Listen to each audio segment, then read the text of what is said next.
Araw po sa inyong lahat mga kabundok. Kakain muna kami pang umagahan. Ito ang aming ulam mga kabundok. Bilis saka bitlop.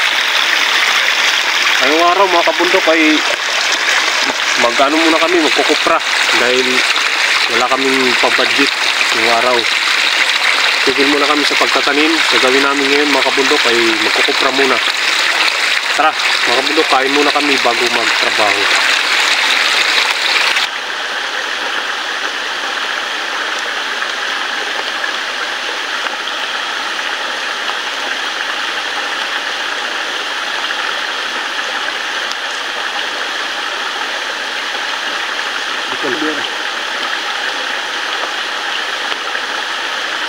Iba nga ano, hindi nagtatrabaho kay ayun nga ba ang malagyan. Pag hulasan ka na nga, pagtanggal mo dun.